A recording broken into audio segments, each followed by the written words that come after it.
মুসলমান ভাইরা আমার, এজন্য এই দুনিয়ায় রয়েছি, কখন যে রব্বুল আলামিন আমাকে টান দিয়ে অন্ধকার কবরে নেবে। আমার গাড়ির জায়গায় থাকবে আমার বাড়ি, আমার বাড়ির জায়গায় থাকবে আমার সম্পদের জায়গায় থাকবে, কিন্তু আমি থাকবো না। কথা বলেন ঠিক কিনা? কত রাজা বাদশাকে আল্লাহ পাক মাটিতে মিশিয়ে দিয়েছেন, কত ধন সম্পদ ওয়ালাকে আল্লাহ পাক মাটির সঙ্গে মিশিয়ে দিয়েছেন। যারা দাপট নিয়ে চলতো আজকে তারা দুনিয়াতে নাই।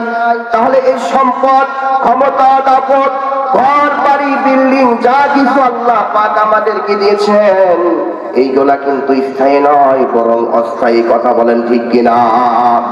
এজন্য আমাকে আপনাকে এই দুনিয়ায় থাকাকালীন সে রব্বুল আলামিনের হুকুম, সে রব্বুল আলামিনের বিধান পালন করা দরকার আছে না নাই? আজকে আমরা এই দুনিয়ার চাকচিক্যের প্রতি এরকম আকর্ষণ আমাদেরকে তৈরি করেছে, যার কারণে আজকে আমরা সে রব্বুল আলামিন আল্লাহ তাআলাকে ভুলে গেছি। আল্লাহ পাক তাই বলেন, ইয়া আইয়ুহাল ইনসান, হে মানুষ সকল, মা গাররাকা বিরাব্বিকাল কারীম, হে মানুষ সকল, তোমাদেরকে কোন জিনিস বিরত রাখলো আমার হুকুম, আমার বিধান পালন করা থেকে? আমি তোমাকে সব দিয়েছি, যে জবান না দিলে তুমি কথা বলতে পারতা না, যে চোখ আমি আল্লাহ পাক তোমাকে না দিলে তুমি দেখতে পারতা না, যেই হাত আল্লাহ পাক আমি তোমাকে না দিলে তুমি হাত ছাড়া কিছুই করতে পারতা না। অথচ আমি আল্লাহ পাক তোমাকে চোখ দিয়েছি, আমি আল্লাহ পাক তোমাকে হাত দিয়েছি, আমি আল্লাহ পাক তোমাকে পা দিয়েছি, আমি আল্লাহ পাক তোমাকে অসংখ্য অগণিত নিয়ামত দিয়েছি। কথা বলেন ঠিক কিনা? আজকে আমরা দুনিয়ার সব কিছু পেয়ে যে মালিক আমাকে দুনিয়ায় পাঠালেন সে মালিককে ভুলে গেছি। কথা বলেন ঠিক কিনা? মুসলমান ভাইরা আমার, এজন্য আমাকে আপনাকে আল্লাহ পাককে ধরতে হবে। মনে করেন একটা পাখি যদি আমার মাথার উপর দিয়ে উড়ে যায়, পাখির কিন্তু একটা ছায়া হয়, হয় কি হয় না? যারা বিচক্ষণ ব্যক্তি তারা কি করবে? পাখিকে ধরবে। কেন? কারণ পাখিকে ধরলে পাখিও পাবে, পাখি ছায়াও পাবে। কথা বলেন ঠিক কিনা? যারা বিচক্ষণ নয় তারা কি করবে? পাখি ধরবে না, বরং পাখির ছায়া ধরার চেষ্টা করবে। পাখির ছায়া ধরতে গেলে পাখিটাও হারাবে, পাখির ছায়াও হারাবে। কথা বলেন ঠিক কিনা? এজন্য আল্লাহ পাক আমাকে আপনাকে দুনিয়ায় পাঠিয়েছেন। যদি আমরা আল্লাহ তাআলাকে পাওয়ার চেষ্টা করি, আল্লাহ পাকের সঙ্গে আমাদের মহব্বত করায় নেই, তাহলে আমরা দুনিয়াও পাবো, আখিরাতও পেয়ে যাব। বলেন সুবহানাল্লাহ। আজকে দুনিয়ায় মগ্ন হয়ে মালিককে ভুলে গেছি। কেন?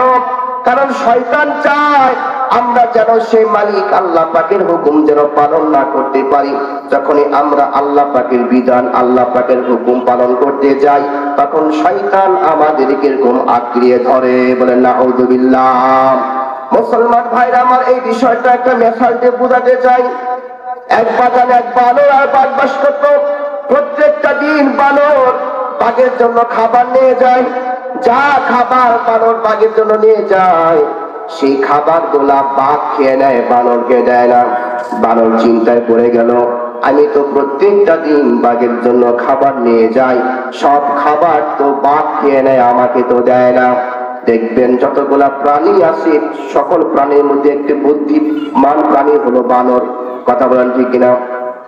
বানর তারপরের দিন যখন খাবার নিয়ে যাচ্ছে, বানর দেখতে পারলো রাস্তার পাশে একটা কূপ, সে কূপের ভিতরে অনেক পানি।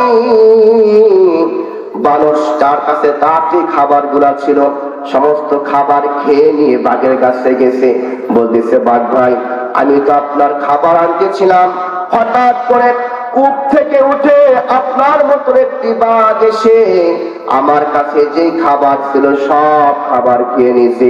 এই কথা বলার সঙ্গে সঙ্গে বাঘ তো দৌড় মারছে। বাঘের সঙ্গে তো বানর দৌড়িয়ে পারে না। বানর পরে, বাঘ ভাই তুমি একটু আসতে যাও। বাঘ তখন বলল, বানর তুমি আমার কাঁধে ওঠো, যদি আমার খাবার ডান দিকে থাকে ডান কান টান দিবা, আমি ডান দিক যাব।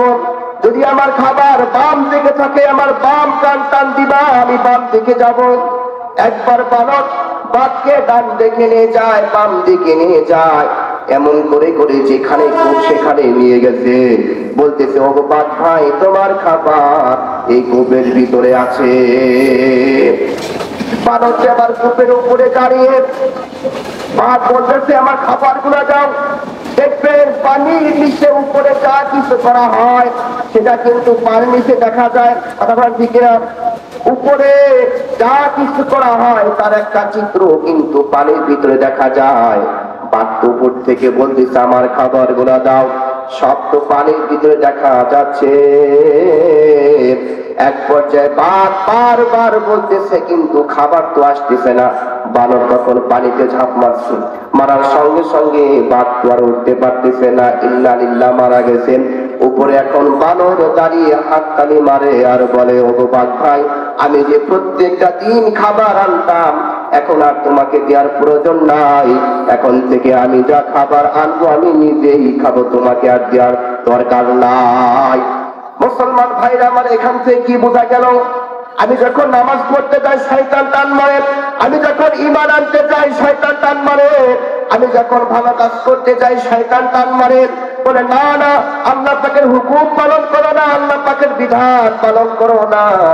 আমরা যখন আল্লাহ পাকের হুকুম থেকে চলে আসি, আল্লাহ পাকের বিধান থেকে চলে আসি, নাফরমানি করি, কুফরি করি, শিরকি করি, বিদাতি করি, তখন শয়তান হাততালি মারে, এতদিন তুই আল্লাহ পাকের পথে ছিলি, এখন তোকে আমি টান দিয়ে জাহান্নামের পথে তোকে ফিরে দিলাম। এজন্য শয়তানও এরকম হাততালি মারতে থাকে। বলেন নাউযুবিল্লাহ।